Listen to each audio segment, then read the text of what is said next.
हमारी कहानी शुरू होती है बाल्टिक सी के मध्य से, जहां एक डैनिश मर्चेंट शिप पर्शियन तट की तरफ बढ़ रहा है और इस शिप पर एक निराश व्यापारी भी सवार है जो समुद्री यात्रा के कारण बीमार है। ये क्रिश्चियन है और इसका नाम लार्स है।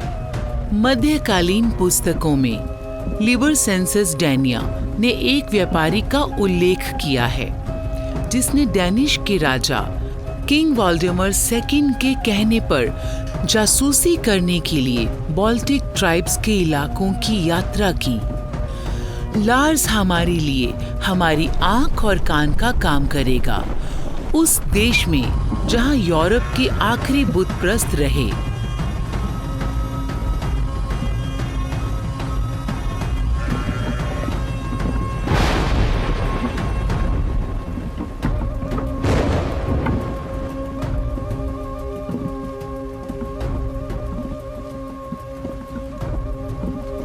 अगर मुझे भविष्य का रत्ती भर भी ज्ञान होता तो मैं इस यात्रा पर कभी ना निकलता, लेकिन तब मैं जवान था और मैं इस दुनिया और लोगों के बारे में ज्यादा नहीं जानता था। मैं अपने कारोबार में काफी माहिर था और मैं अच्छे से जानता था कि कहां से कम कीमत पे माल खरीदना है और कहां उसे ऊंचे दाम में बेचना है।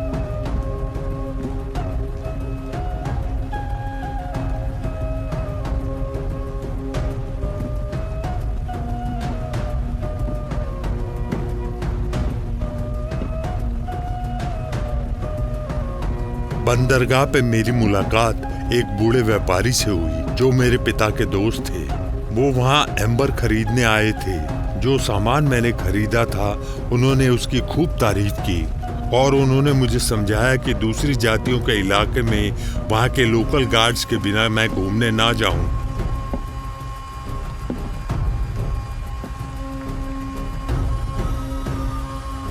वहाँ की लोकल करेंसी ओस्ट्रिंग का एक बंडल देकर मैंने कोर्सेटेट नाम के एक शख्स की पहचान छुपा दी। वो अपने परिवार का सबसे छोटा बेटा था और उसे अपनी जमीन जायदाद में से कुछ भी नहीं मिला था, इसलिए कोर्सेटिस ने पैसे के लिए अपनी ताकत और हुनर को बेच दिया। समुद्री तट के रिवाज के मुताबिक मैंने मेरे पिता के दोस्त के साथ गिफ्ट एक्सचेंज किया और बदले में उन्होंने मुझे मेरा एम्बर नेकलेस दे दिया। मानना पड़ेगा, बुत परस्त हो या ना हो, लेकिन कला में उन्हें महारत हासिल थी। जब मैंने बदले में उन्हें कुछ देने की पेशकश की, उन्होंने इनकार कर दिया और मुझे कहने लगी कि क्रिश्चियन सिंबल्स को मैं अपने लिए ही रखूंगा। हालांकि पर्शियन लोग इतने असुरक्षित समय में भी बहुत ही शांति प्रिय थे। जब मैं इस खतरनाक यात्रा का प्लान बना रहा था, उसी दौरान मैंने किंग वॉल्डेमर के एक व्यापारिक शहर ट्रूसो के बारे में पढ़ा, जहां पर डेन्स, गॉटलैंडर्स और स्वीडिश आते और दूसरी जाति वालों के साथ शांतिपूर्ण तरीके से गिफ्ट एक्सचेंज करते। ट्रूसो पहुंचने पर मुझे वैसा कुछ भी दिखाई नहीं दिया जैसा कि मैंने पढ़ा था, बल्कि वो मछुआरों का एक छोटा सा गांव दिखाई दे रहा था। एम्बर रोड के साथ बसा ये एक प्रसिद्ध पुराना शहर अपनी चमक खो चुका था और अब जर्जर हो चुका था।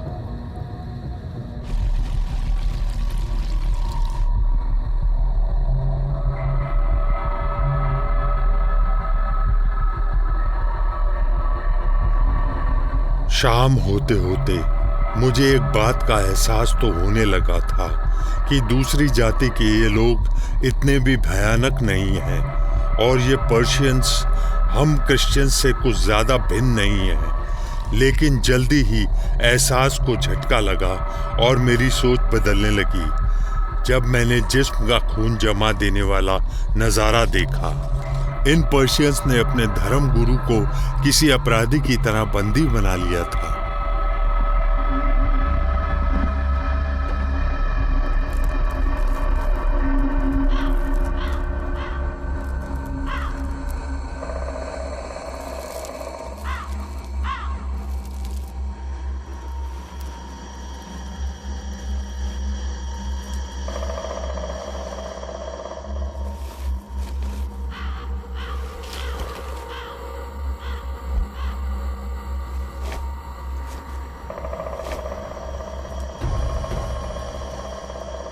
रोमन एम्पायर से निकलकर ईसाई धर्म की लहर यूरोप के आसपास बहुत तेजी से फैली और इस लहर ने विश्व में सदा के लिए बदलाव लाना शुरू कर दिया। ईसाई धर्म अपनाने वाले बुत परस्तों ने अपने अपने धर्म गुरुओं और उनकी शिक्षाओं को त्यागना शुरू कर दिया और धीरे धीरे ईसाई धर्म और उसके रीति रिवाजों को अपनाना शुरू कर दिया, जिसमें सामाजिक ढांचा, जायदाद के हक और कानून भी शामिल थे। पर्शियन क्षेत्र में, जिसमें विभिन्न छोटी छोटी बाल्टिक जनजातियां शामिल थी, यूरोप और ईसाई धर्म अपनाने वालों के बीच बचे आखिरी बुत परस्तों में ये जनजातियां पिछड़ी हुई ही रह गईं।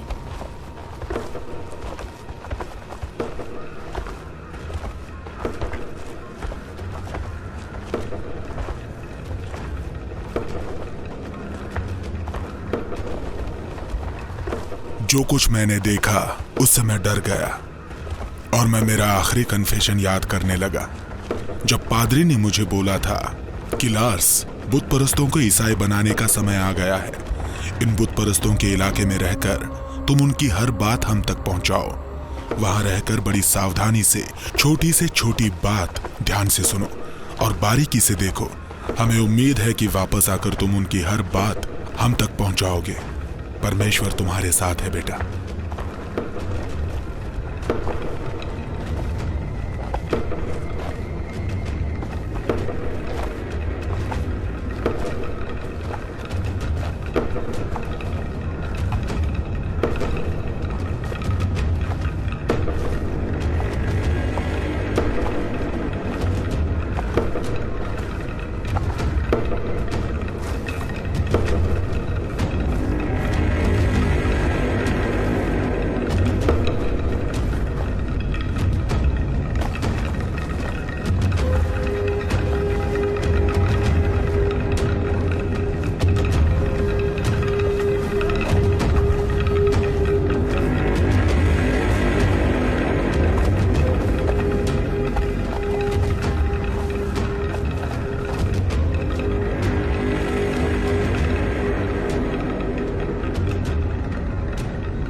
मैंने सुना था कि पिछले सैकड़ों सालों से पर्शियन इलाके में बुत परस्तों के बीच परमेश्वर के उपदेशों से तौबा करने का प्रचार किया जाता है, लेकिन आज ऐसा कुछ नहीं था।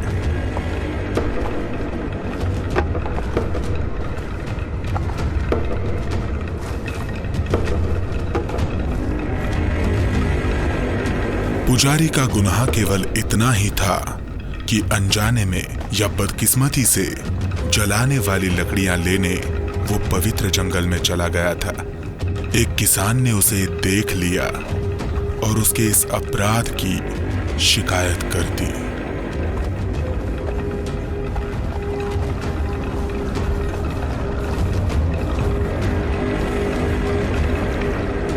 कुरसाइथिस ये जानता था, जहां बात परमेश्वर की हो, बुत परस्तों का ये पुजारी को इस विवाद को सुलझाने के लिए पश्चाताप करना पड़ेगा।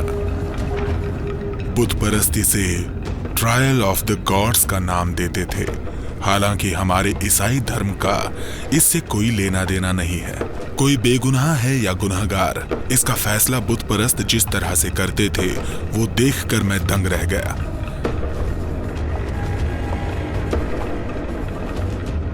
एक पत्थर का टुकड़ा खौलते पानी में उबाला जाता है और जिस पर इल्जाम लगा हो उसे वो गरम पत्थर अपने हाथ में कुछ देर तक पकड़ना पड़ता है।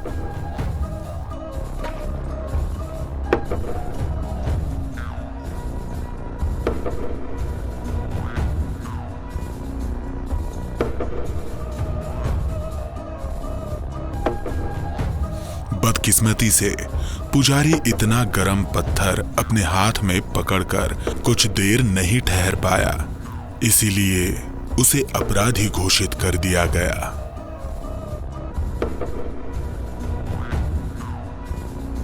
जिस तरह से इस जाति के लोग एक अपराधी को मिलती सजा देखने के लिए इकट्ठे हुए और इतने खुश हो रहे थे, ये देखकर मेरे जिस्म का खून जम सा गया।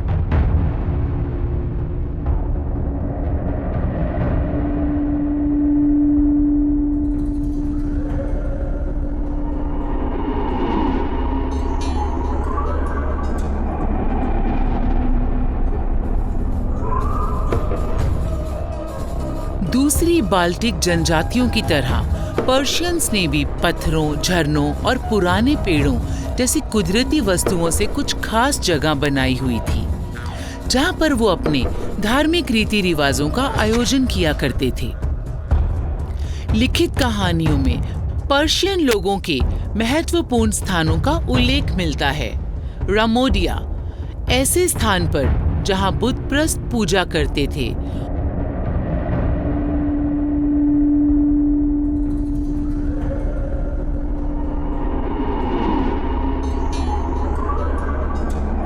और उच्च कोटि के पुजारी उनकी देखरेख किया करते थे। बुतप्रस्तों का विश्वास था कि पूर्वजों की आत्माएं पवित्र जंगलों में रहती हैं। वास्तव में दुनिया भर में ओक का पेड़ प्राचीन पर्शियन लोगों का प्रतीक था। उनका मानना था कि ओक की शाखाओं में परमेश्वर का वास है। पर्शियंस आकाश के देवता, धरती के देवता और अन्य जीवों की पूजा किया करते थे। उनका विश्वास था कि जंगलों और अन्य जीवों में देवी देवताओं का वास रहता है। इनकी रोजमर्रा की जिंदगी की हर चीज इन देवी देवताओं पर निर्भर रहती थी, जैसे मौसम, उत्सव, बच्चे का जन्म, पुनर्जन्म और युद्ध में जीत के लिए किस्मत का साथ। ये अपनों के लिए भोजन और जानवरों की बलि दिया करते थे। एक आर्कियोलॉजिकल ने पत्थर में एक देवता और 200 घोड़ों के अवशेषों की खोज की थी।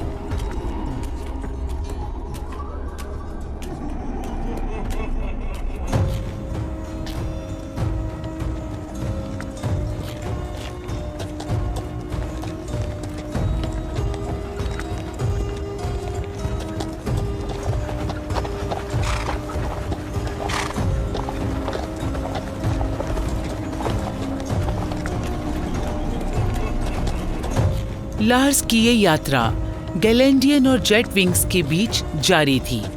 मध्यम युग के आरंभ में इन इलाकों की आबादी बहुत कम हुआ करती थी और पड़ोसी ईसाइयों के साथ होने वाले युद्ध में या तो मारे जाते थे या उनमें शामिल हो जाते थे।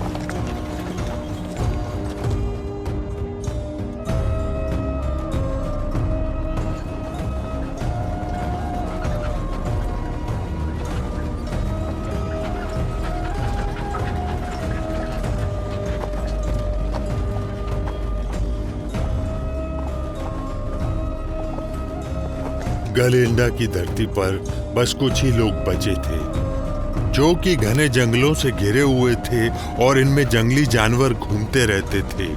महलों का त्याग हो चुका था और बिना शहर के मैं कोई व्यापार नहीं कर सकता था। कुरुश्वेट गालेंडियन लोगों की रीति को अच्छे से जानता था कि जब यात्री इनसे भोजन या सुरक्षा की प्रार्थना करें तो ये यात्रियों को मना नहीं करते थे। इसलिए हमने उनसे रात ठहरने की प्रार्थना की और हमें गैलेंडियन लोगों के खेतों में प्रवेश करने में जरा भी हिचकिचाहट नहीं हुई। ज्यादातर परिवारों के नजदीकी लोग किलाबंद किस्म के घरों में इकट्ठे रहते थे। ज्यादातर घर लकड़ी के लट्ठों से बनाए जाते थे, जिन्हें सीधा सीधा जमीन पर बिछा दिया जाता था। घरों की अधिकतर खिड़कियां छोटी हुआ करती थी और या तो जानवरों के ब्लैडर्स और या लकड़ी के शेडर से सीलबंद किए जाते थे। घरों की छतों को स्प्रूस यानी भोजपत्र से कवर किया जाता था। किताबों में मिली ड्राइंग से मालूम पड़ता है कि गैलेंडियन लोग प्रेसिडेंशियल टावर्स का निर्माण भी किया करते थे, जिसकी ऊंचाई उनके रुतबे का प्रतीक हुआ करती थी।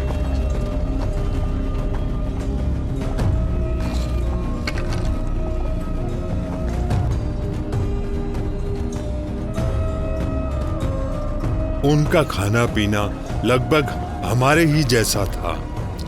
ये लोग फलियां, जड़ वाली सब्जियां, चुकंदर, गाजर, प्याज और लहसुन खाते थे। सर्दी से निपटने के लिए खाए जाने वाले जानवरों को नमक लगाकर बैरल में रखा जाता था। मेरे लिए सबसे बड़े आश्चर्य की बात तो ये थी कि पिजन्स चिमनी नहीं बनाते थे। यहाँ तक कि धनवान लोग भी इस बात से अनजान थे कि हर घर में चिमनी होनी ही चाहिए। गैलेंडियन लोग उनका प्रिय भोजन परोसा करते थे, जिसे स्वीडनी के नाम से जाना जाता था। राय फ्लावर से स्वीट ब्रेड बनाए जाते और इन्हें चर्बी में पकाया जाता। ईमानदारी से बताऊं तो ये स्वीडनी का स्वाद कुछ अच्छा नहीं था, लेकिन क्योंकि इतनी लंबी यात्रा के बाद लगी भूख के कारण हमें जो मिला हम खाते गए।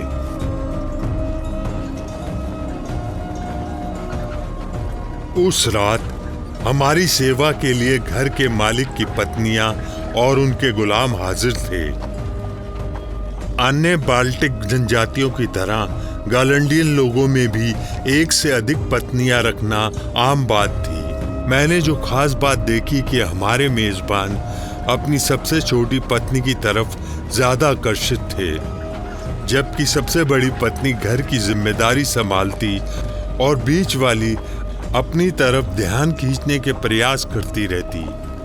मैं एक बात जरूर बोलूंगा कि इन जनजातियों की औरतें उन औरतों से अच्छी थी जिन्हें ईसाई मत के अनुसार पाल पोस कर बड़ा किया गया, और कई मामलों में तो बहुत ही अच्छी थी।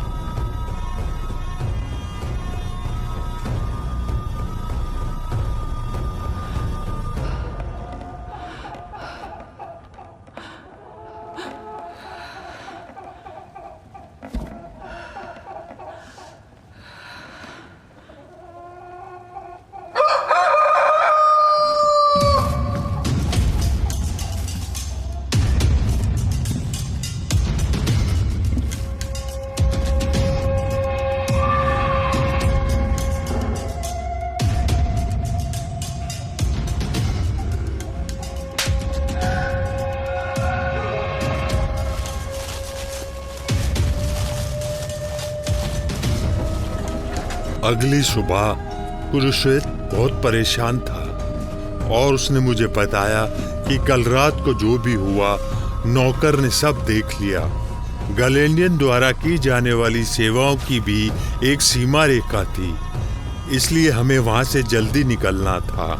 कुरुश्वेत ने मुझे उन पर होने वाले अत्याचारों के बारे में सचेत किया था, लेकिन एक शादीशुदा बुतप्रस्त औरत के साथ हम बिस्तर होना मुझे किसी भी तरह से कोई भी पाप नहीं लगा। अचानक जिन गैलेंडियन लोगों को लगा कि उनका अपमान किया गया है, हमें मारने के मकसद से उनके द्वारा छोड़े गए तीर और आदमी हम तक पहुंचने लगे। हमारा पीछा करने के लिए उसने अपने परिवार और अपने नौकरों की सहायता ली।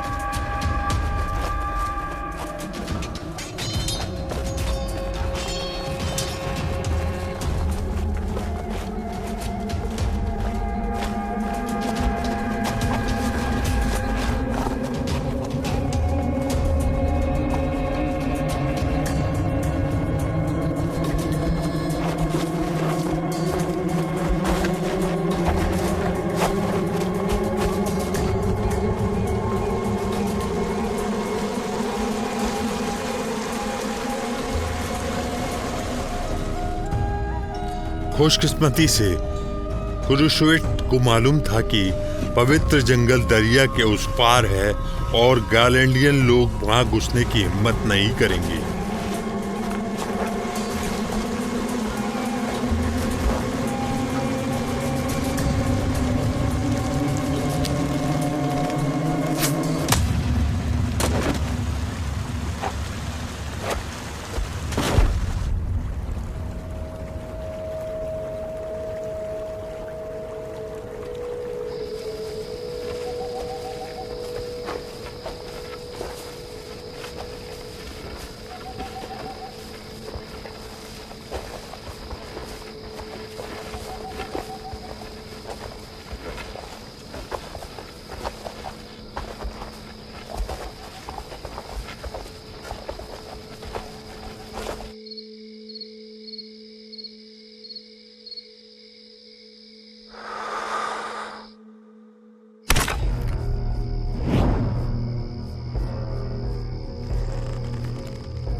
मैंने इस बात पर ध्यान नहीं दिया कि मेरे साथी यात्री ने मुझे योटविंगन्स और सुडोवियंस राज्य तक जाने के लिए पत्र दिया था। परमेश्वर मेरे साथ था और हम लोग हमला करने वालों से बचकर निकले और मुझे इलाज करने के लिए एक स्थानीय हकीम भी मिल गया, जिसने मुझे फिर से चलने फिरने के लायक कर दिया।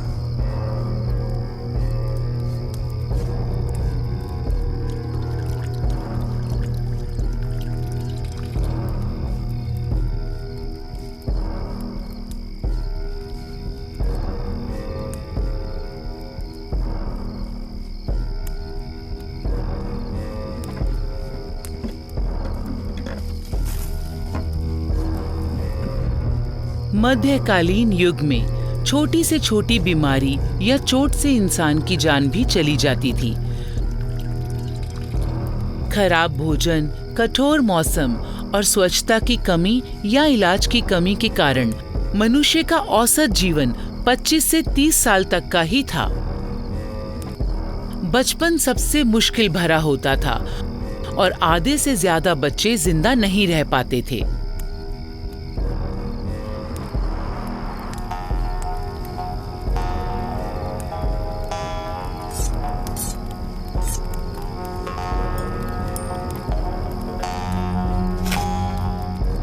हमें सुरक्षित स्थान पर पहुंचाकर कुरासाइटिस ने हमारी जिंदगी बचा ली, लेकिन वो बहुत डरा हुआ था और बेचैन था कि उसने अपने पेगन के देवी देवताओं के नियमों की उल्लंघना की और अब वो उनके प्रकोप से डरा हुआ था।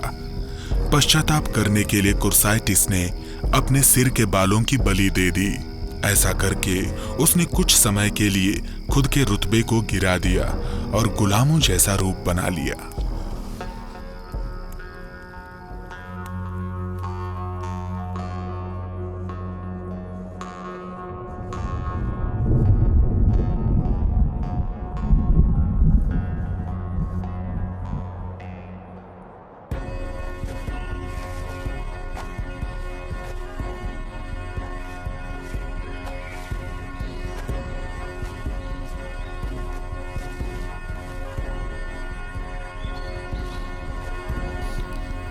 मुझे अभी भी बुखार था और मुझ पर बेहोशी छाई हुई थी।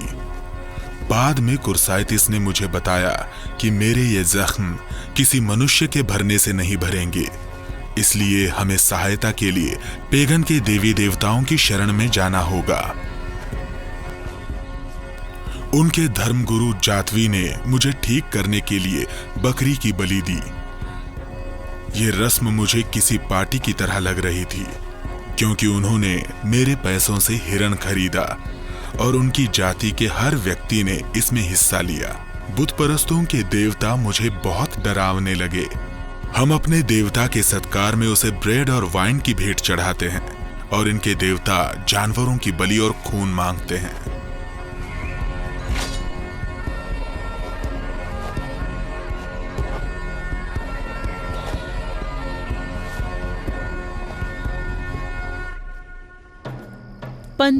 ईस्वी में ल्यूथरन थियोलॉजियन द्वारा लिखी किताब में जेटविंगर में बकरे की बलि के बारे में जिक्र किया गया है। इसमें बताया गया है कि ईसाई मत के अनुसार जेटविंगर में बकरे की बलि देने वाली इस प्रथा को शक की नजर से देखा जाना चाहिए। बलि चढ़ाए गए जानवर के खून को एक कटोरी में डालकर इस प्रथा में शामिल होने वाले हर व्यक्ति पर छिड़का जाता था और बचे हुए खून का इस्तेमाल अपने घर और पालतू जानवरों को प्रकोप से बचाने के लिए इस्तेमाल किया जाता था। इस प्रथा का प्रमुख हिस्सा तो वो था जब बलि दिए गए जानवर का मांस पकाया जाता था और मांस के पकने के दौरान मांस पकाने वाले व्यक्ति गेहूं और बकव्हीट से बने ब्रेड को चूल्हे के इस पार से उस पार एक दूसरे की तरफ उछालते थे और तब तक उछालते थे जब तक वो ब्रेड तैयार नहीं हो जाती थी। जो धर्मगुरु मांस पकाता था वो जलती हुई आग में से एक जलता हुआ कोयला निकालकर अपने सिर पर रखता और फिर उसे वापस चूल्हे में डाल देता। इस पूरी प्रथा के दौरान एक खास किस्म का वाद्य भी बजाया जाता था।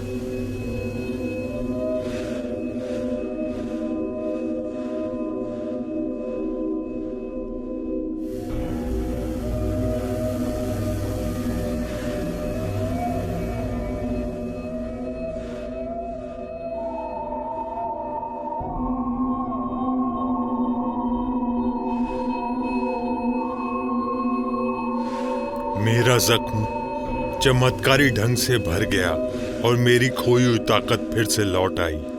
मैं नहीं जानता ये परमेश्वर की कृपा थी या बुतप्रस्त लोगों द्वारा किए जाने वाले जादू टोने का चमत्कार। बस मैं दोबारा तंदुरुस्त हो चुका था और बुतप्रस्त लोगों की जीवन शैली के बारे में ज्यादा जानकारी जुटाने के अपने मिशन को पूरा करने के लिए अपनी यात्रा फिर से शुरू कर सकता था। स्वस्थ होने के बाद लार्स लिथुनिया के लिए निकल पड़ा। लिथुनिया और ऑक्सटैचियन के लोगों को विभिन्न इतिहासकारों ने शक्तिशाली, आतंकवादी और असभ्य बताया है, जो कि अपने पड़ोसी इलाकों में आतंक मचाए रखते थे।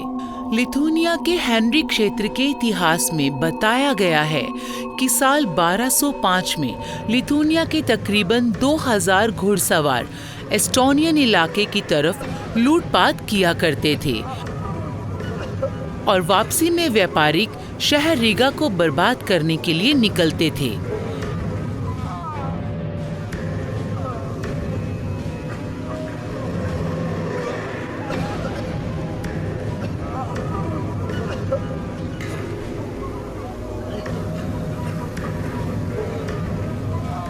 इतिहास के पन्ने पलटने से मालूम पड़ता है कि लिथुनियन के वासी मरने से नहीं डरते थे। उनके लिए युद्ध में जान गंवाना सम्मान की बात थी। दुश्मन के सामने आत्मसमर्पण के बजाय कभी कभी वो खुद की जान ले लिया करते थे। और ये बात ईसाई मत से बिल्कुल उलट है। ईसाई मत के अनुसार आत्महत्या करना बहुत भयानक पाप है और किसी ईसाई के लिए इससे बड़ा अपराध हो ही नहीं सकता। ईसाई धर्म योद्धाओं द्वारा दी जाने वाली धमकियों ने मिंडोगस के शासकों को लिथुनिया और ऑक्सटेशियन के राजाओं को हराने के लिए उकसाया, जिससे इन देशों को मिलकर लिथुनिया की एक विशाल डची बनाया जा सके। मिंडोगस ने ईसाई धर्म को अपनाया और पोप इनोसेंट IV के आशीर्वाद से उसे बादशाह का ताज पहनाया जाता। हालांकि फिर उसे पड़ोसी ईसाइयों द्वारा दी जाने वाली सैन्य धमकियां मिलनी कम हो चुकी थी। उसने अपनी नई आस्था को त्याग दिया और अपने इलाके के सभी भिक्षुओं और धर्म गुरुओं को समाप्त कर दिया। इसके गौरवशाली दिनों के दौरान 15वीं शताब्दी में विशाल डची अपने महत्वपूर्ण सेना के संग यूरोपियन राज्यों का सबसे बड़ा राज्य बन गया था, जिसने विभिन्न धर्मों, भाषाओं और संस्कृतियों को एक साथ मिला लिया।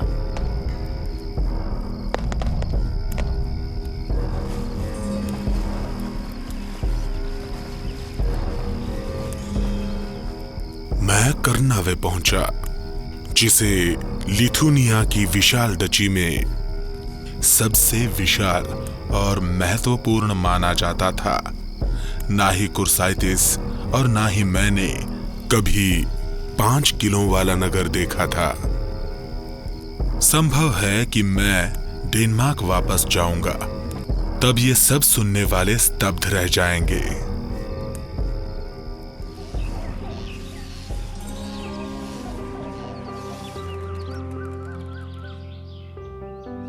पाषाण युग से ही कर्नावे की जनसंख्या काफी अधिक थी।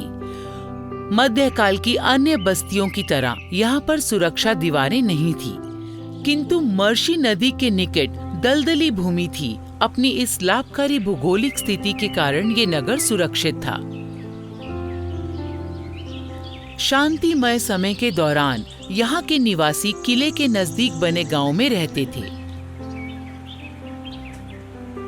संभावित घेराबंदी के दौरान किले में सुरक्षित स्थान की तलाश की जा सकती थी, जहां हर स्थान पर 300 लोग रह सकते थे।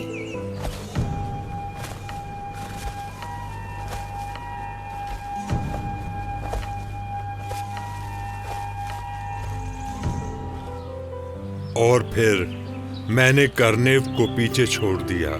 मुझे लगा कि मुझे अन्य जातियों के जीवन शैली की एक निश्चित समझ है, किंतु फिर एक बार मुझे मेरी आंखों पर भरोसा नहीं हुआ।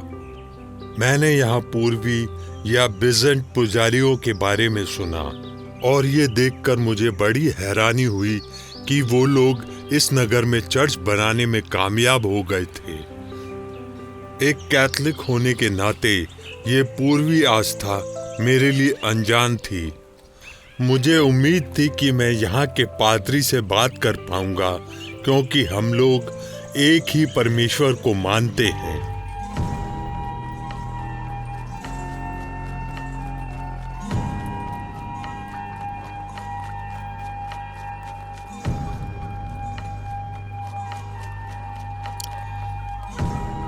लेकिन यहाँ का पादरी मेरे खिलाफ भड़के अपने गुस्से को नहीं रोक पाया। मुझे इसकी कोई वजह समझ नहीं आई। हो सकता है ये सब इसलिए था क्योंकि मेरे लोगों ने बिजेंटिन सेंटर के केंद्र कॉन्स्टेंटिनोपल पर हमला किया था।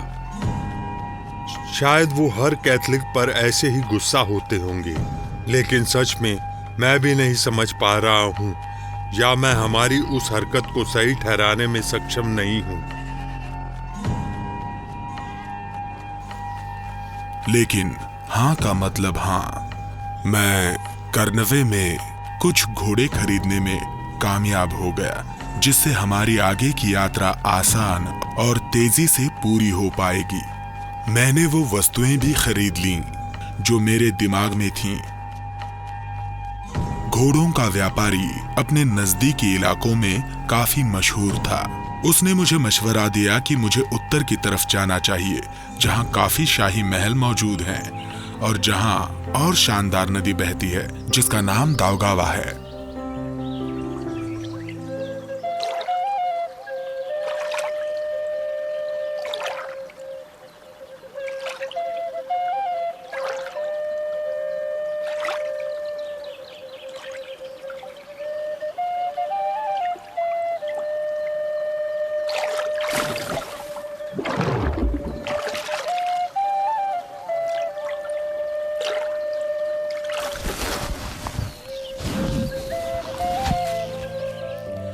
सौ के दशक में रोमन सेनेटर और इतिहासकार टैसिटस ने अपनी प्रसिद्ध उपलब्धि कर्मानिया में बाल्टिक जंग 10वीं शताब्दी से 13वीं शताब्दी तक सिलोनिया क्षेत्र ने 300 किलो सहित कई जिलों और सल्पिल्स के शहरों को केंद्र के रूप में समेट लिया।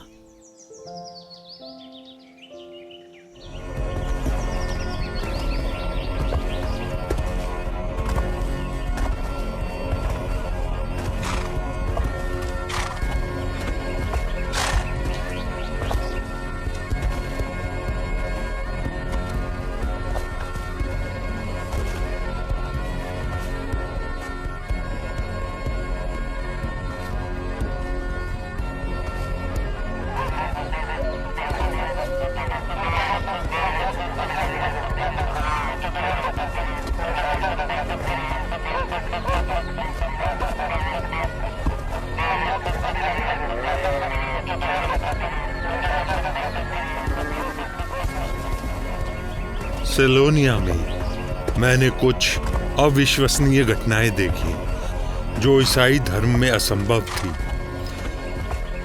भीषण गर्मी के मौसम में ये बुतपरस्त न केवल अपने पशुओं को सजाते और आस्था के गीत इस उम्मीद में गाते कि उनकी फसलों की पैदावार खूब अच्छी होगी, बल्कि जरूरत से ज्यादा अश्लीलता में समय बिताया जाता, जबकि आम तौर पर वो ऐसा नहीं करते थे।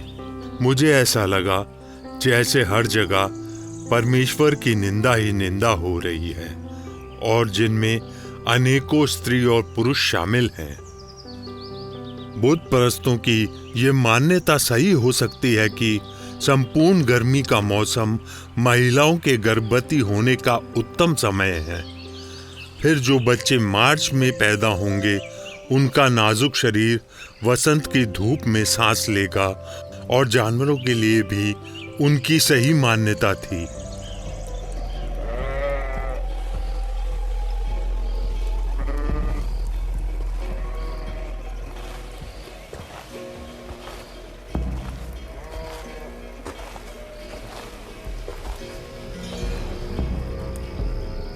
संक्रांति उत्सव के रहस्य और उसे जीवंत बनाने के लिए विभिन्न प्रकार की सहायता ली जाती है। एथनोग्राफिक अनुसंधान और लोगों की धारणाओं से पता चलता है कि बाल्टिक जनजातियों को नशीले पौधों का काफी गहरा ज्ञान था। टी, हैनबेन और बेलाडोना को भी रीति रिवाजों में दवा के शोध की आवश्यकता है।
शिखर की गर्मी के दौरान लोग अंधेरे पर प्रकाश की जीत का जश्न मनाते हैं। अग्नि को सूर्य, जिंदगी का देवता, उपजाऊपन, गर्मी और स्वास्थ्य का प्रतीक माना जाता है। साल के सबसे लंबे दिन और सबसे छोटी रात के दौरान लोगों ने शुद्धिकरण के अनुष्ठान में भाग लिया, जो नए जीवन का प्रतीक और मौत के खिलाफ एक संघर्ष है। इस महोत्सव में समाज के सभी समूहों का स्वागत किया गया। अपने आसपास की अलौकिक शक्तियों को बुलाने के समय सभी के साथ समान व्यवहार किया गया।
शिखर की गर्मी के दौरान बुत परस्तों द्वारा आयोजित इस अनुष्ठान के बाद मुझे बहुत अजीब महसूस हुआ। मैं पक्के तौर पर तो कुछ नहीं कह सकता, लेकिन कुछ बदलाव तो आया ही था। ये बुत परस्त पूरी तरह से केवल प्रकृति के साथ जीते हैं और मुझे भी ऐसा ही लगा। ऐसा लग रहा था ये सब परमात्मा की अनुमति से हो रहा था और मैं भी इसका एक हिस्सा था। मुझे हैरानी हो रही थी कि क्या मैं पृथ्वी के सबसे उच्चतम जीवों के साथ खड़ा हूं या सिर्फ किसी बड़े समागम का एक हिस्सा भर हूं। यात्रा करते करते हम लेटागलन और दावगावा नदी तक पहुंच गए। ये नदी बहुत ही गहरी और चौड़ी थी। इसे पार करने के लिए हमें माझी को पैसे देने पड़े।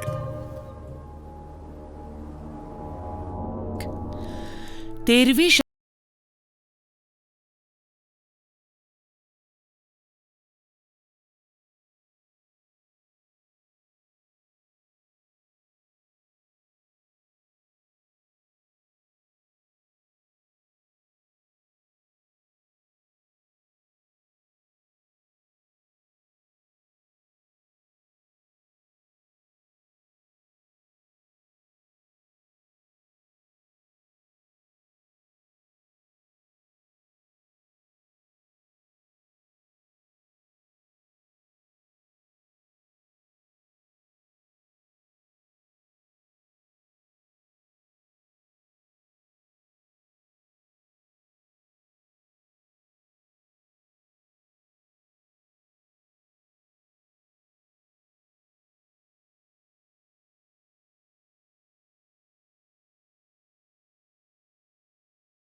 सहयोगी परिस्थितियों के अनुसार अपना पाला बदलते रहते थे।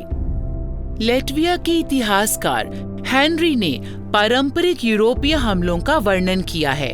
वो लोग आसपास की जगह उजाड़ देते, घरों और गांवों में आग लगा देते और औरतों और बच्चों सहित कई बुत परस्तों को बंदी बना लेते। और ये लोग गाय, बैलों और घोड़ों को अपने कब्जे में ले लेते और 7 दिन के बाद बड़े ही उत्साह से अपने घरों को लौट जाते। बंदी बनाई गई महिलाओं को जबरदस्ती अपनी पत्नी, रखैल या गुलाम बना दिया जाता।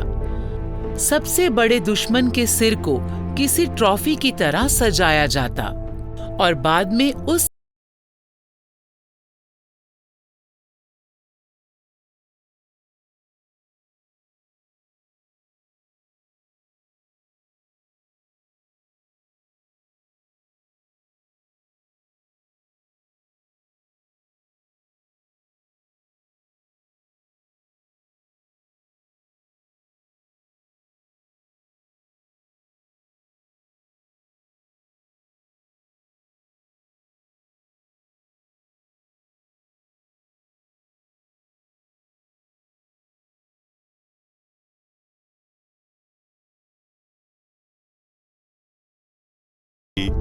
कभी कभी बुत परस्त और धर्म योद्धा संयुक्त बल के तौर पर एक साथ मिलकर चलते हैं। दोनों पक्षों ने दुश्मन को हराकर अपना अपना फायदा उठाया और लूटपाट की संभावना बढ़ गई। मेरी समझ में ये नहीं आया कि दुश्मन एक साथ मिलकर कैसे चल सकते हैं, लेकिन मुझे इस बात का संदेह था कि असंभव सा ये गठबंधन शायद ईसाई धर्म की शिक्षा के प्रचार को बुत परस्तों में फैलाने में सहायक हो रहा होगा। धर्म योद्धाओं ने ईसाइयों को जमीन, धन दौलत और यहाँ तक कि आलीशान जीवन पाने का अवसर प्रदान किया। ईसाई धर्म को फैलाने जैसे मुश्किल काम के बदले लूटपाट को उचित वेतन के तौर पर देखा जाता था। हालांकि बुत परस्तों के इलाके में रहने वाले हर किसी ने लालच में आकर इन धर्म योद्धाओं की बात नहीं मानी। कॉर्स्टोजेनिस का उद्देश्य बहुत महत्वपूर्ण था। रोमन साम्राज्य के पड़ोसियों के साथ कैथोलिक आस्था का परिचय होना बहुत जरूरी था। धर्म योद्धा बहुत थोड़े समय के लिए बुत परिस्तों से युद्ध किया करते थे, लेकिन जीते हुए इलाकों पर नियंत्रण बनाए रखने के लिए स्थायी सैन्य बल की आवश्यकता होती थी। अच्छे स्वभाव का अनुसरण करते हुए रीगा के भूमध्य सागरीय इलाके में शूरवीरों को पहला क्रम बनाया गया और उन्हें Livonian brothers of the sword का नाम।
यात्रा करते करते लार्स एक शहर तक पहुंच गया जो नदी के किनारे बसा हुआ था और अब जिसे गोया के नाम से जाना जाता है।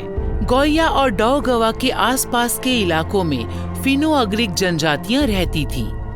गैर ईसाइयों के इस इलाके में बाल्ट्स, स्कैंडिनेवियंस और बाल्टिक सी फिन्स रहते थे।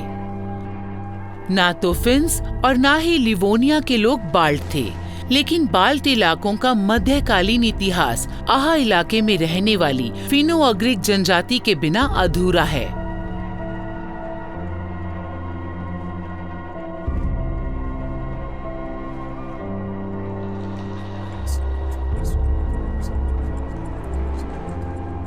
फिनो-अग्रिक लोगों के पास जीवात्मा को लेकर वैश्विक नजरिया था। प्रकृति से संबंधित हर चीज आपस में जुड़ी हुई थी और अमर आत्मा में विश्वास किया जाता था।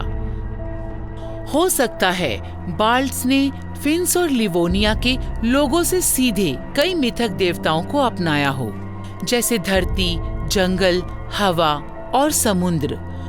बुतप्रस्त लोग प्रकृति के सभी रूपों को समान रूप से सम्मान देते थे।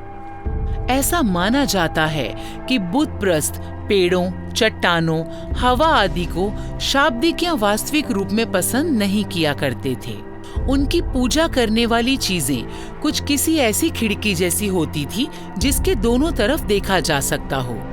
प्राकृतिक वस्तुओं को बिचौलिए की तरह इस्तेमाल किया जाता था, जिनके माध्यम से अनजान रहस्यों को उजागर की जाने जैसी धारणाएं जुड़ी हुई थी।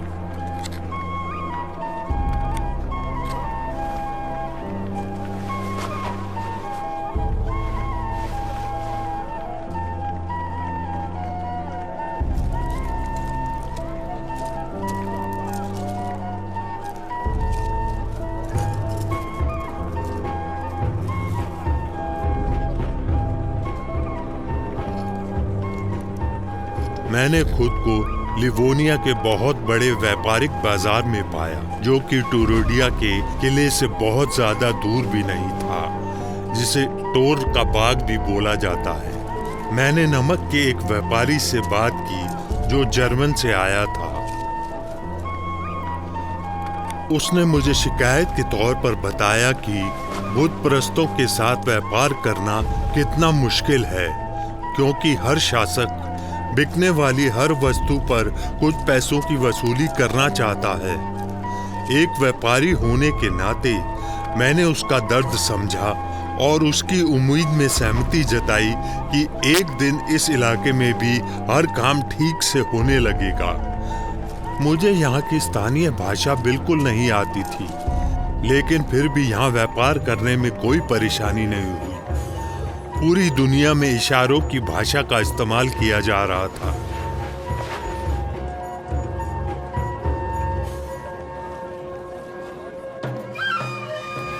वस्तुओं की खरीदारी बहुमूल्य नमक और मोम देकर की जा सकती है, जो नाप तोल करने में भी आसान है।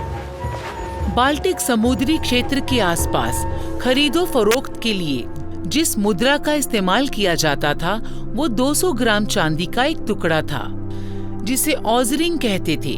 मुद्रा की छोटी इकाइयों को साधारण तरीके से काट दिया जाता था। ऑजरिंग को घोड़े की लगाम माना जाता था। एक ऑजरिंग को एक घोड़े के समान माना जाता था। 13वीं शताब्दी में बाल्टिक समुद्री क्षेत्र में एक घोड़े को 3 गायें, 20 भेड़, 10 सूअर या एक गुलाम के बराबर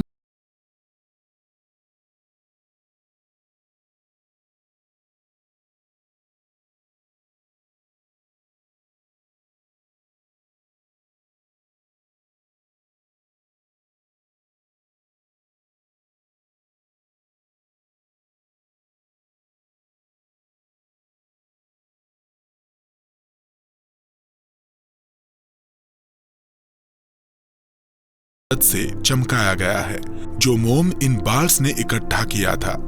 मैंने मेरी आखिरी तलवार और भाले के बदले कुछ मोम के पहिए खरीद लिए।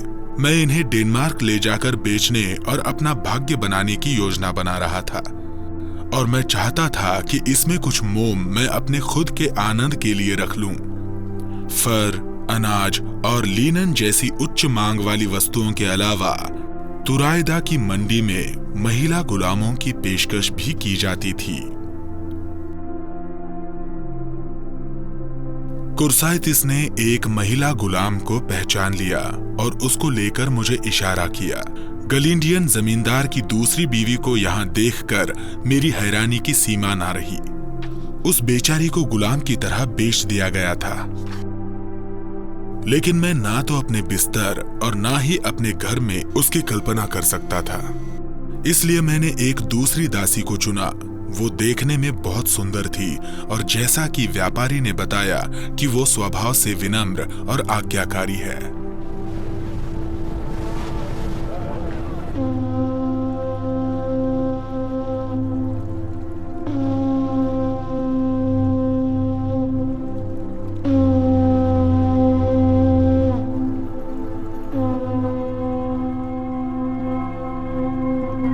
मैंने काफी हद तक बुत परस्तों के इलाकों को देख लिया था, इसलिए मैंने घर वापस चलने का फैसला किया। मैंने नदी के रास्ते रिगा के बंदरगाह शहर तक जाने का फैसला किया, जहां मुझे समुद्र के जमने से पहले डेनमार्क जाने के लिए यातायात का कोई साधन मिल जाए। अपनी यात्रा के दौरान लार्स ने जो शहर देखे, रिगा श्रेणी उनसे बिल्कुल अलग थी। जर्मनी, गॉफलैंडिक और डैनिश के व्यापारियों के आने से लिवोनिया में 2 छोटी बस्तियों को एक साथ बसाया गया और इस तरह रिगा का निर्माण हुआ, जो बाद में लिवोनिया में एक बड़ा शहर बनकर उभरा। कुछ ही दशकों में खेतों, गोदामों, चर्चों, मठों और कई महलों की सुरक्षा के लिए रिगा में डोलोमाइट चट्टानों की दीवारें बनाई गईं।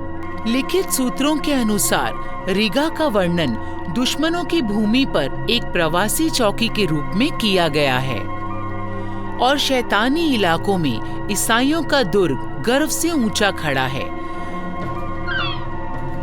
रीगा में ईसाई धर्म का चलन तब शुरू हुआ जब 13वीं शताब्दी में ईसाई धर्म जर्मन के व्यापारियों के जहाजों के साथ यहाँ पहुंचा।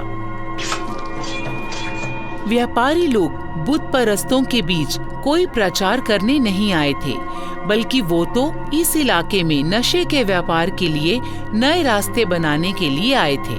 धर्म योद्धा यहाँ व्यापारियों के लिए फायदे का सौदा साबित हुए, जो ईसाई धर्म फैलाने के बहाने कमजोर तबके के लोगों को अपने वश में कर सकते थे।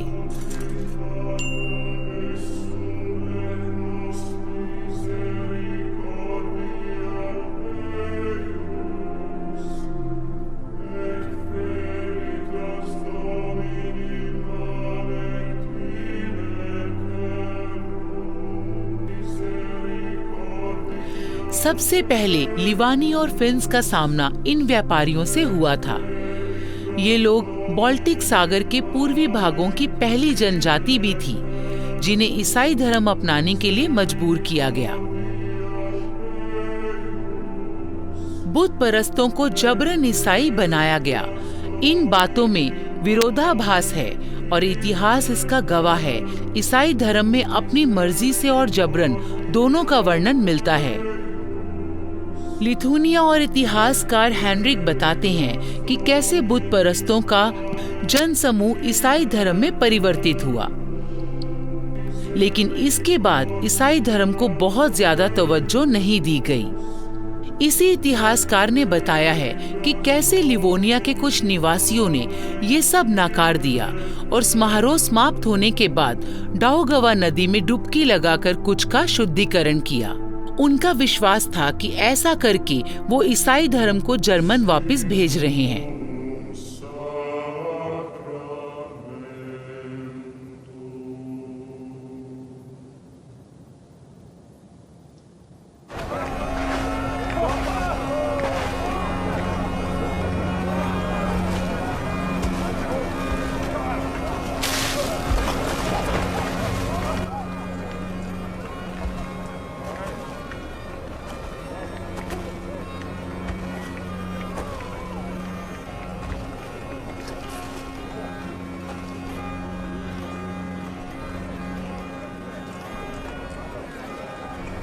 ये हैरान करने वाला संयोग ही था कि रीगा में मुझे मेरे पिता के दोस्त मिल गए।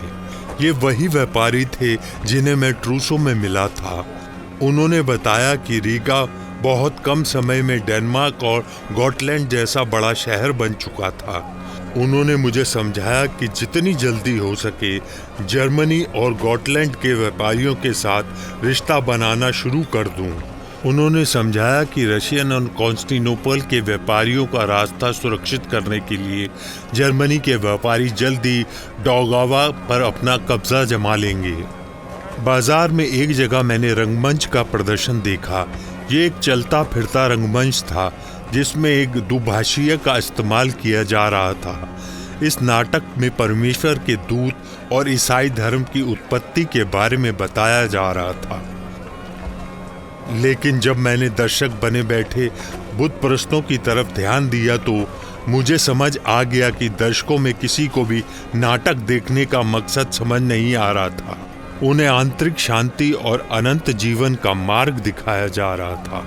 लेकिन उन लोगों की शैतानी आंखें ये सब केवल मनोरंजन के तौर पर देख रही थी और वहां पागलों जैसी हंसी सुनाई दे रही थी।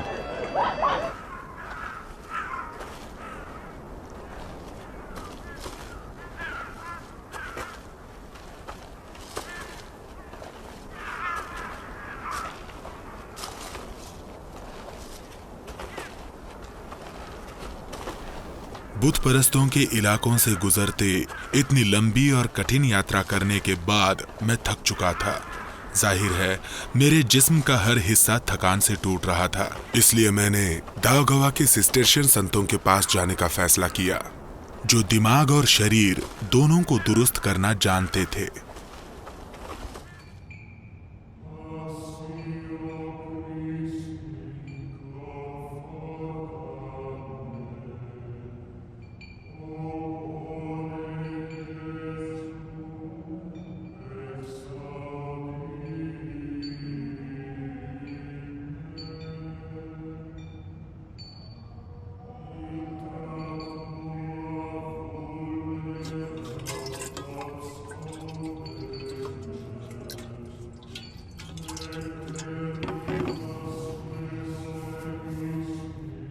मध्यकालीन यूरोप में फ्लेबोटमी और कॉर्नर स्टोन ही इलाज का जरिया थे। इस प्रकार के इलाज को हर प्रकार की मान्यता प्राप्त थी। ऐसी मान्यता थी कि शरीर में से शैतान का असर निकल जाने के बाद इंसान ठीक हो जाता है। सभी प्रकार के आंतरिक और बाहरी तकलीफों को समाप्त करने के लिए नसों से खून निकालने का तरीका अपनाया जाता था। इसे बचाव के इलाज के तौर पर भी इस्तेमाल किया जाता था।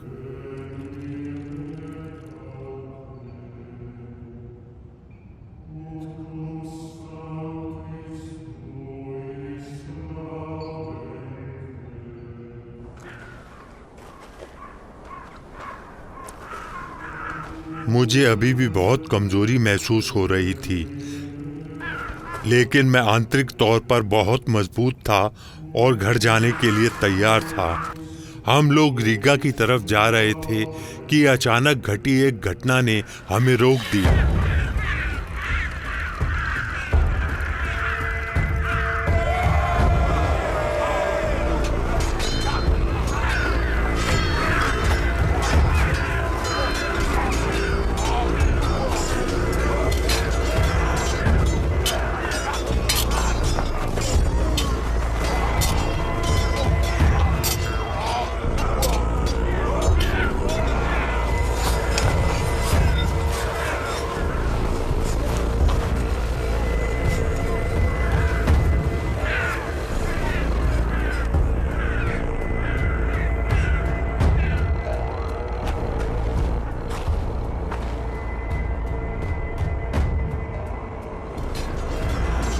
सूत्रों ने ओसल द्वीप से एस्टोनियन लोगों के 13वीं शताब्दी की शुरुआत में रीगा शहर की दीवारों के पास कई हमलों का वर्णन किया है।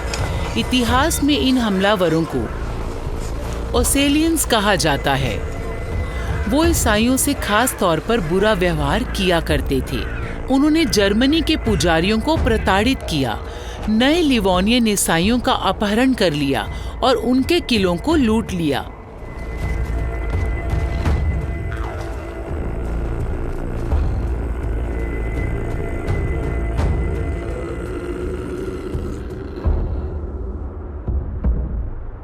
लार्स का अपहरण कर लिया गया और उसे समुद्री जहाज द्वारा एस्टोनियन द्वीप पर लाया गया। एस्टोनियन के लोग बाल्टिक फिनो-अग्रिक लोग हैं जो लिवोनियन और फिन लोगों से संबंध रखते हैं और उन्हें प्रमुख द्वीपवासियों के रूप में जाना जाता था। इन लोगों के लिए ईसाइयों को हराना सबसे मुश्किल काम था। 13वीं शताब्दी में डेनमार्क के वॉल्डेमर द्वितीय स्वीडन की सेना रीगा के बिशप ने एकजुट होकर Livonian brothers of the sword के साथ मिलकर उन्हें हराने के लिए हमले किए। ओसेलियंस लोगों की धर्म योद्धाओं को रोकने की क्षमता शायद उनके संगठन के कारण थी, या द्वीप की भूगोलिक स्थिति के कारण, या फिर उनका साहस जो बुत परस्तों के देवताओं की आस्था पर आधारित था।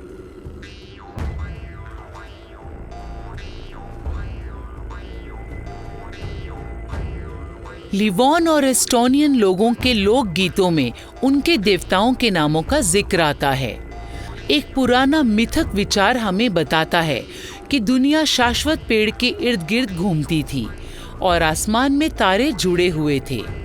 आकाश गंगा या फिर एस्टोनियन लोगों के अनुसार पक्षियों की गंगा इस पेड़ की शाखाएं थी, जहां पक्षी मृत लोगों की आत्माओं को दूसरी दुनिया में ले जाते थे। ऐसी ही कुछ मिथक धारणाएं फिनो-अग्रिक संस्कृति में भी पाई जाती हैं और लैपलैंड तक फैली हुई हैं। इतिहास में एस्टोनियन के भगवान थेरापीटा का जिक्र भी मिलता है, जो सागर के ऊपर उड़े थे और ओसल में उतरे थे।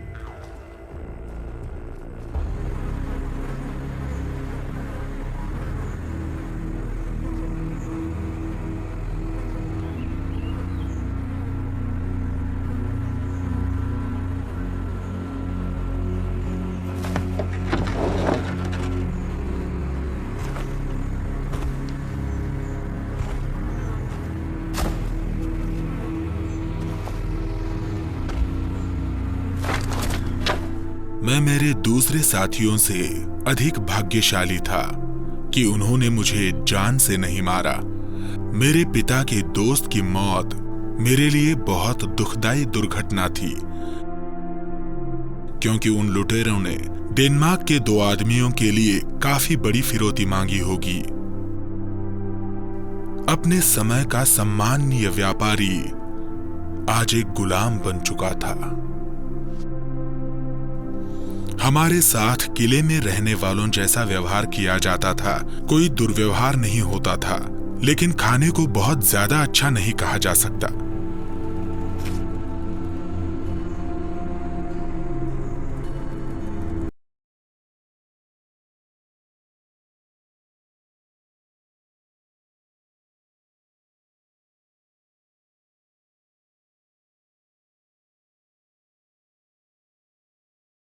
कर मुझे इस दुखदाई गुलामी भरे जीवन से निजात दिलवाएगा।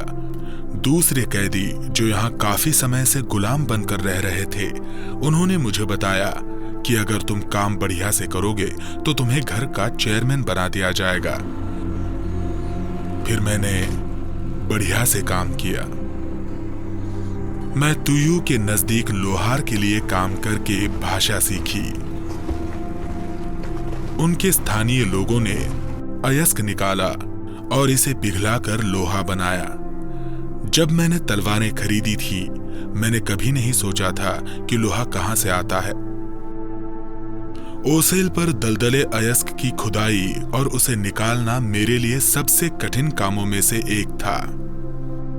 कभी कभी जंगल के बाहर भट्टियां बनाई जाती थी। कभी कभी अयस्क से लोहे के टुकड़े निकालने में हमें कई कई दिन लग जाते थे।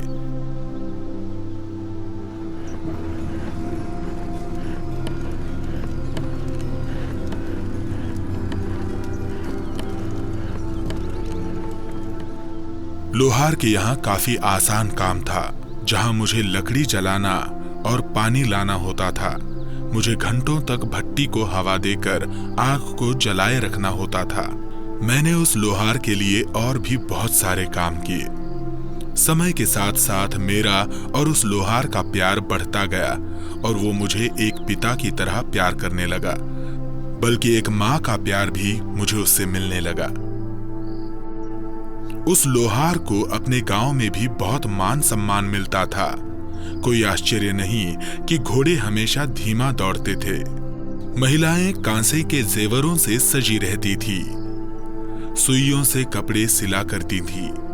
लेकिन मेरे गुरु की सबसे अधिक सम्मानित कला थी हथियार बनाना। ओसेल के लोग खूनी तलवार को हमेशा अपने साथ रखने में विश्वास रखते थे।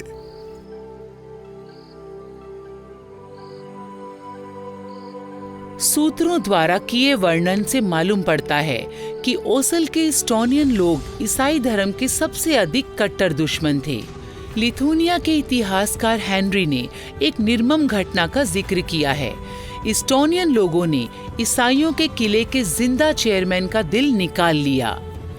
उन्होंने उस दिल को आग पर भुना और फिर बांटकर खा लिया, ताकि उनमें ईसाई धर्म से लड़ने का साहस पैदा हो।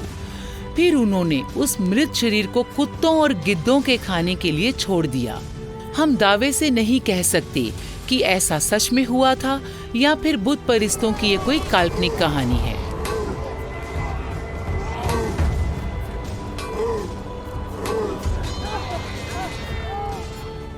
जानवरों की दुनिया में कमजोर जीव को हमेशा भोजन बना लिया जाता है। इन जनजातियों की सोच भी इसी प्रकार की थी। हमलावर अन्य जनजातियों को केवल लूटपाट करने, उनके जानवर और हथियार लूटने, उन्हें गुलाम बनाने की नजर से ही देखा करते थे। अगर वो ऐसा नहीं करते तो कोई दूसरा कर देता था। लूटपाट करते समय मुझे कैदियों के रिश्तेदारों से बात करने के लिए बिचौलिए की तरह इस्तेमाल किया जाता। हमारे द्वारा पीड़ित लोगों के उदास चेहरों को देखना मेरे लिए बहुत ही मुश्किल भरा समय होता था। इन बुत प्रस्तों के साथ रहते रहते मैंने एक बात तो सीख ली थी। अगर आप भेड़िए के साथ भागना जानते हैं तो आपको उसी तरह गरजना भी आना चाहिए।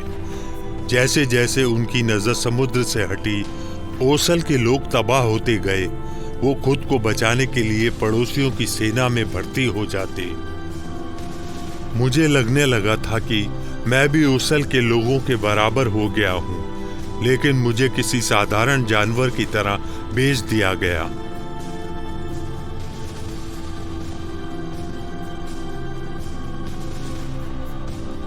लार्स अब कोरोनियन में पहुंच चुका था। प्राचीन कोरोनियन क्षेत्र में कई साम्राज्य स्थापित थे जो कि किले के आसपास बने हुए थे। स्कैंडिनेवियन और आर्टिसन व्यापारियों के बीच कोरोनियन के आसपास समझौता हुआ था और गॉटलैंड के पास ही पहली शताब्दी के मध्य घनिष्ठ संबंध स्थापित किए गए थे। लिखित सूत्रों के मुताबिक कोरोनियंस स्वीडन और डेनमार्क के व्यापारियों में व्यापार से अधिक लड़ाइयां हुआ करती थी।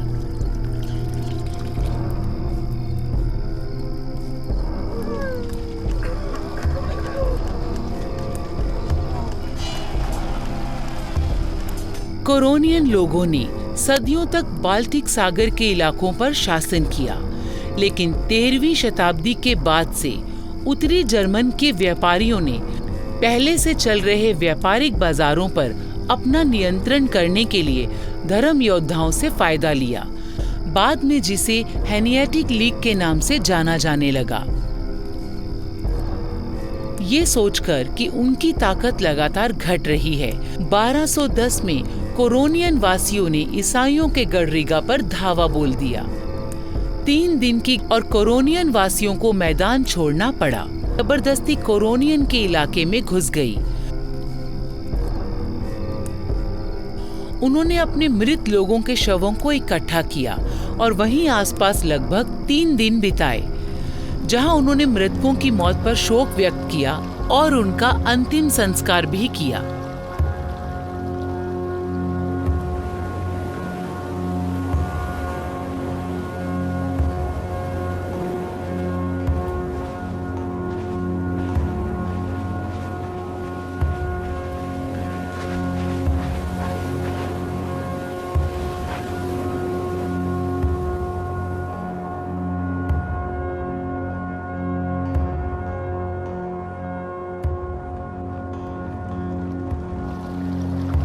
कोरोनियंस वासियों का व्यवहार बिल्कुल जंगली जानवरों जैसा था।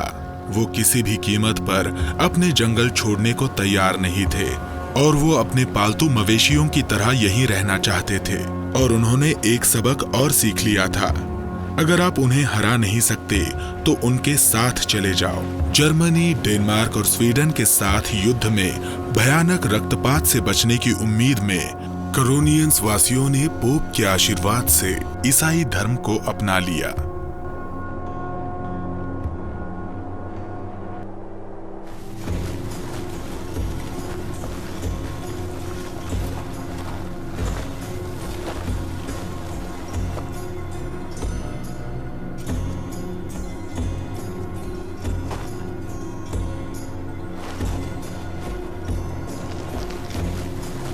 अब तक मैं अच्छे से समझ चुका था कि कोरोनियंस वासी अपने शक्तिशाली दुश्मन को धोखा देने के लिए केवल नाम के ही ईसाई बने थे, क्योंकि ये बुत परस्त अपने प्राचीन देवताओं को भूलने के लिए तैयार नहीं थे। इसके अलावा शीर्ष के सर्दी के मौसम में मैंने कोरोनियंस वासियों को पवित्र जंगल में जानवरों का शिकार करते देखा, जहां उन्होंने इससे पहले न कभी कोई जानवर मारा और न कोई पेड़ काटा।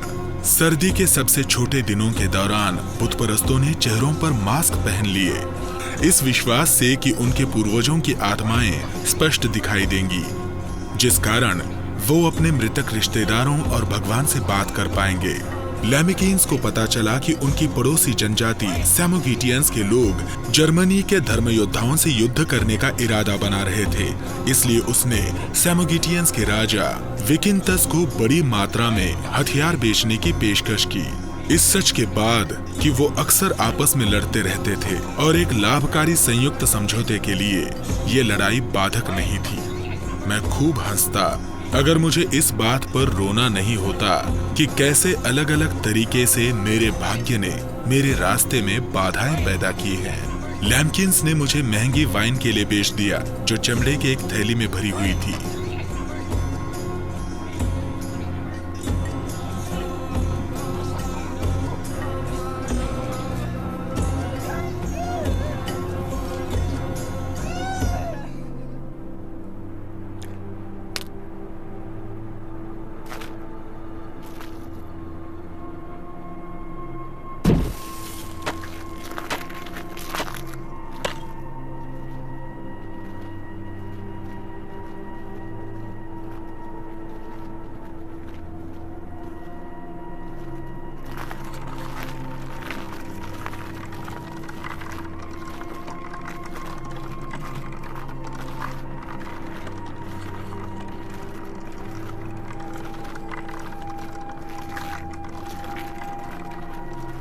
और 1235 में प्रभु के वर्ष में सर्दियों के दौरान कोरोनियन ने हथियारों के जखीरे के साथ समोगेटिया भेज दिया गया।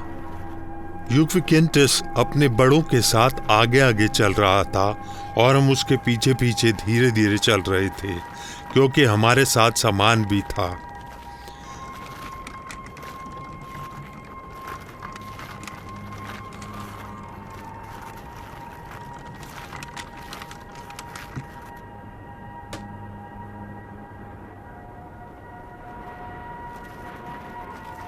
यात्रा के दौरान मुझे महसूस हुआ कि वादों पर भरोसा नहीं करना चाहिए था। लेमिकिंस ने समगोटिया के लोगों का आदर सत्कार किया, लेकिन शांति समझौते के बावजूद बर्फ पर मछली पकड़ते हुए लोगों पर क्यूरोनियन लोगों ने हमला कर दिया और उनकी मछलियां छीन ली। और यहाँ का यही रिवाज था और कोरोनियन लोग इसका पालन कर रहे थे।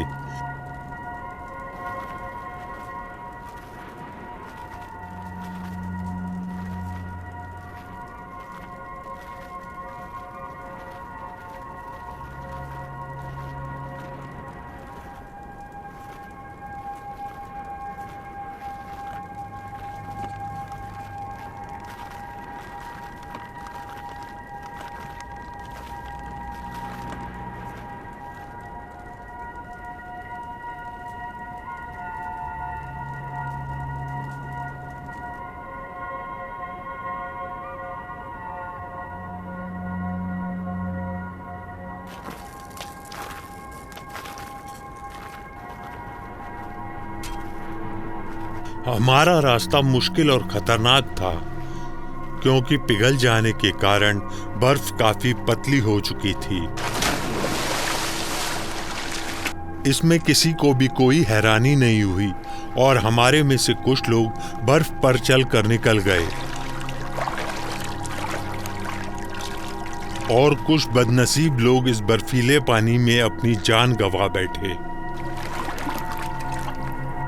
जिसने ईसाई धर्म अपना लिया था, अंतिम संस्कार के लिए उसका शव उसके परिवार वालों को सौंप दिया गया, लेकिन गरीब नौकर पर किसी को दया नहीं आई, इसलिए हमने उनकी लाशों को भेड़ियों के लिए छोड़ दिया।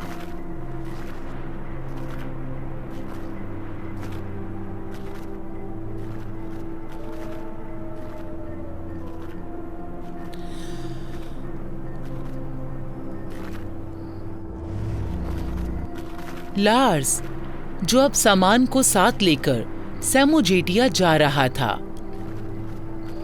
बहुत से बाल्टिक लोग ईसाई धर्म के उपदेश देने वाले लोगों के खिलाफ बड़ी बहादुरी से लड़ा करते थे।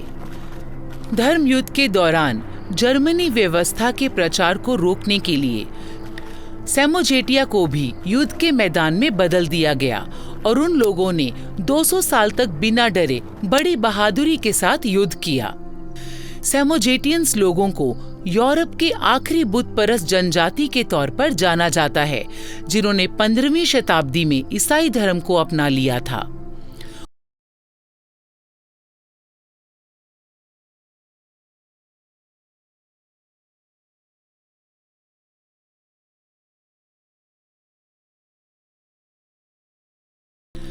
सर्दियों में पानी के जम जाने से आना जाना आसान हो जाता था, इसीलिए इसी समय के दौरान ज्यादा व्यापार और लड़ाइयां भी हुआ करती थी।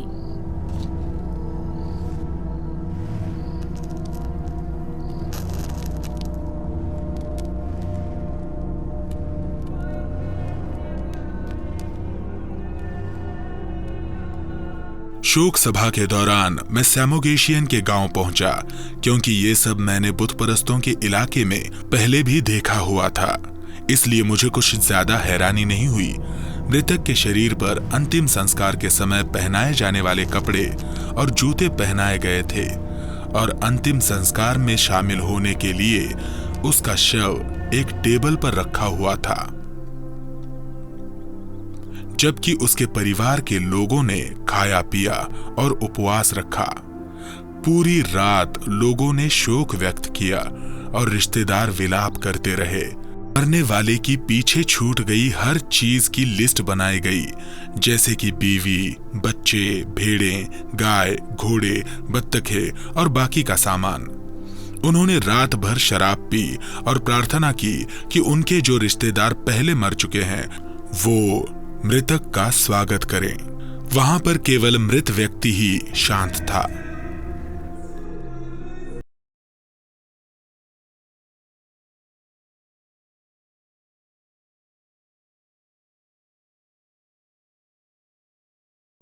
यहां पर मैं अभी तक अजनबी था, इसलिए मुझे पास जाने की इजाजत नहीं थी। मैंने दूर से देखा कि कैसे उन्होंने दारू पी और फिर बर्तनों सहित ब्रेड के टुकड़े, नमक और कुछ हथियार कब्र में फेंक दिए। मैंने एक ऐसे शुल्क के बारे में सुना जो नदी के उस पार ले जाने के लिए मृतक द्वारा नाव चलाने वाले को दिया जाता था। इसलिए ये लोग जेवर और चांदी राख होने के लिए डाल दिया करते थे। इतने साल बुत परस्तों के बीच बिताने के बाद मैं खुद की पहचान भूल चुका था कि मैं ईसाई हूं या बुत परस्त। और कभी कभी मुझे हैरानी भी होती थी, क्या उनके देवता हमारे परमेश्वर का हिस्सा नहीं थे? और क्या उनके पवित्र जंगल हमारे चर्चों जैसे नहीं थे? और गर्मी के दौरान उनके द्वारा मनाए जाने वाले उत्सव क्या हमारे प्रभु के जन्मदिन पर मनाए जाने वाले उत्सव के समान नहीं था? ऐसे विचारों से मैं घबरा गया और मैंने जल्दी ही ये सब सोचना छोड़ दिया। ईसाई होने के नाते निश्चित ही ऐसे विचार मुझे नरक में धकेल देंगे।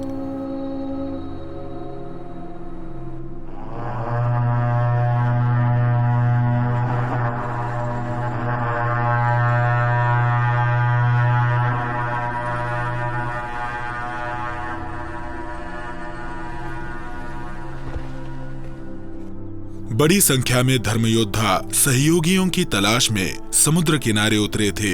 विकिंतस ने गठबंधन की उम्मीद में सेमेगेलन के तारता में कुरियर भेजा और अपने पूर्व दुश्मनों के साथ धर्मयोद्धाओं को राह दिखाने के लिए एक योजना बनाई।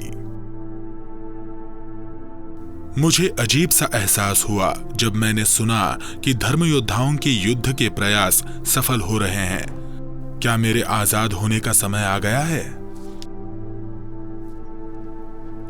13वीं शताब्दी में सेमीगेलियन की जनजातियों पर 2 जिलों द्वारा शासन किया जाता था, तैरवैते और मेजोवैते। सेमेगेलियन और सेमोजिटिस के निवासी एक दूसरे के कट्टर दुश्मन थे और उनमें अक्सर लड़ाई होती रहती थी। धर्म योद्धाओं ने सभी टकरावों पर विराम लगा दिया। धर्म योद्धाओं से बचकर भागे कई सेमगेलर निवासियों ने समोजिटिया में जाकर शरण ली।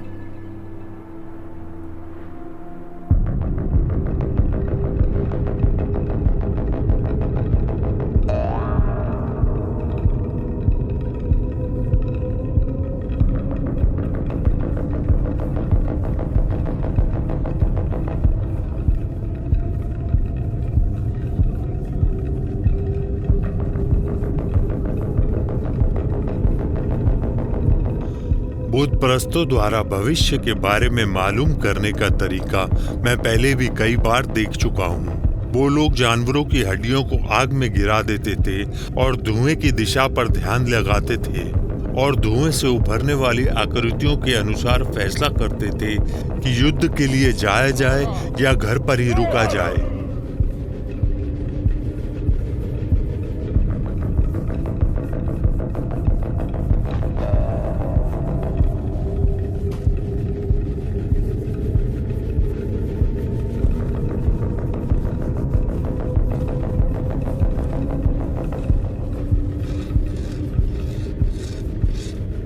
सेमोगिच और सेमगेलियन एक दूसरे का सहयोग करने के लिए आगे आए और मिलकर धर्म योद्धाओं पर हमला बोलने का निर्णय लिया गया।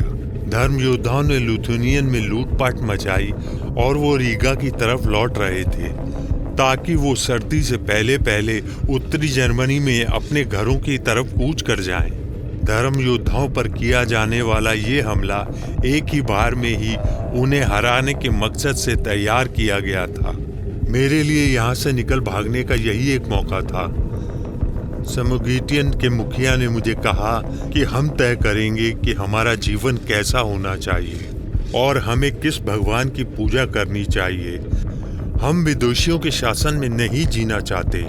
लार्स, तुम भी हमारे साथ युद्ध में शामिल हो जाओ, फिर मैं तुम्हें आजाद कर दूंगा। मैं कर भी क्या सकता था।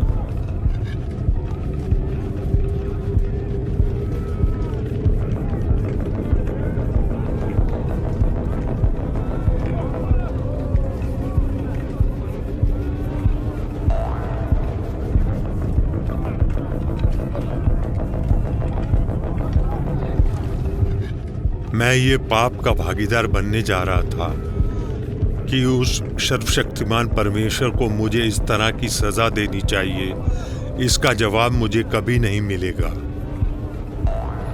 मैं कई रात तक परमेश्वर के आगे प्रार्थना करता रहा कि वो मुझ पर दया करे। मेरी किसी भी प्रार्थना का जवाब नहीं मिला। कभी कभी तो मुझे लगता था कि परमेश्वर ने मुझे बुला दिया है। खैर, मैंने भाला उठा लिया और अपने ही धर्म भाइयों के साथ युद्ध करने के लिए निकल पड़ा। मैं जंगल की खुशबू और खून के स्वाद को महसूस कर रहा था और आज़ादी मिलने के एहसास से मेरे दिल की धड़कन बढ़ने लगी।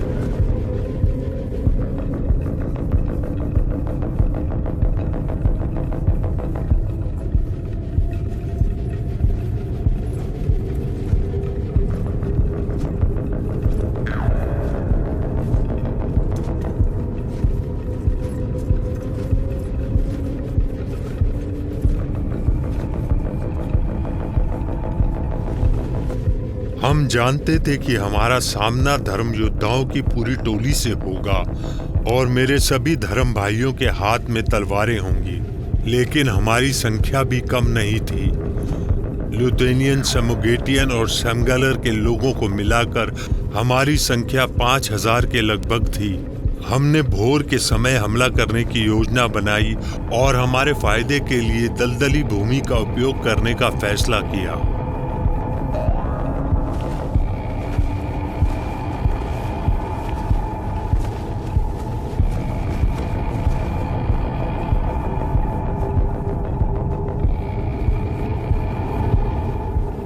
इतिहास में बैटल ऑफ शॉलेन का काफी विस्तार से जिक्र किया गया है, जिसका सीधा अनुवाद बनता है बैटल ऑफ द सन। प्रचलित दृष्टिकोण के अनुसार बुत परस्तों ने धर्म योद्धाओं को काट डाला। धर्म योद्धाओं के गुरु वॉल्क्विन ने धर्म योद्धाओं को किसी भी प्रकार के हमले के खतरे की चेतावनी दी थी, लेकिन धर्म योद्धाओं ने उस पर ध्यान नहीं दिया और वहां रात रुकने के लिए डेरा डाल दिया। अगली सुबह बुत परस्तों ने अचानक धावा बोल दिया और धर्म योद्धाओं को पकड़ लिया। घुड़सवारों की सेना ना होने का फायदा बुत परस्तों को मिला और उन्होंने धर्म योद्धाओं को घेर लिया और मार डाला। धर्म योद्धाओं को बड़ी तेजी से और बड़ी क्रूरता से मौत के घाट उतार दिया गया। धर्म योद्धाओं ने लिथुनिया के इतिहासकार हेनरिक का मजाक उड़ाया था, जो कि उस समय की सबसे मशहूर कहानी मानी जाती है। ऐसा माना जाता है कि स्कॉफ के सैनिक, जर्मनी की सेना, हल्के जख्मी हुए लिवोनियंस के सैनिक, ईसाई और रूस के सैनिकों ने बुत परस्तों का लोहा मान लिया और वो सभी वहां से भाग गए थे। पीछे हटने वाले सैनिकों को पकड़ लिया गया और सेमगैलर के लोगों द्वारा उनका वध कर दिया गया।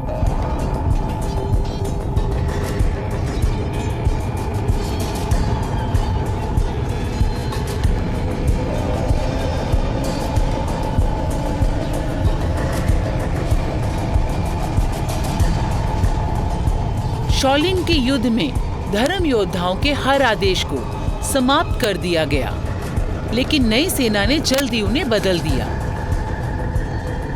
बाल्टिक लोगों के लिए आस्था दयालु नहीं है। अगली कई शताब्दियों तक कई विदेशी ताकतें आईं और गईं, लेकिन बाल्टिक जनजाति ने अपनी खास पहचान बनाए रखी, जो प्रकृति के साथ ही जीना चाहते थे और उन्होंने आजाद रहने की अपनी इच्छा को कभी मरने नहीं दिया। उन्हें नाश होने से किसने बचाया? क्या ये खुद को जंगल में छुपाने और दुश्मनों की प्रतीक्षा करने की उनकी क्षमता थी?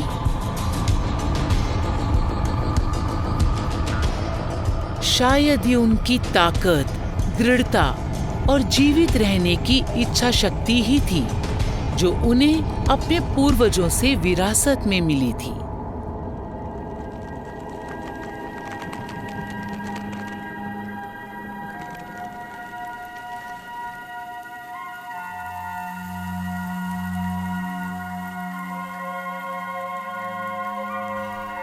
मैं अब मर चुका हूं, लेकिन कुछ भी समाप्त नहीं हुआ। मैं तो एक ऐसी कहानी का हिस्सा भर हूं जो कहानी हमेशा जारी रहेगी। मानव इतिहास की शुरुआत से ही हमारी नसों में खून का दौड़ना जारी है। समय बदलता है, रिवाज बदलते हैं, जीवन चलता रहता है। संसार के विकास के साथ हमारा ज्ञान और रहन सहन बदलता रहता है, लेकिन आदमी का मूल स्वभाव कभी नहीं बदलता। कुदरत का ये नियम लाखों सालों से चला आ रहा है। जब हम पीछे मुड़कर देखते हैं तो इतिहास में बिखरी परछाइयां हमसे पूछती हैं, जिंदगी के पेड़ को हमें साफ सुथरे पानी से सींचना चाहिए या खून से?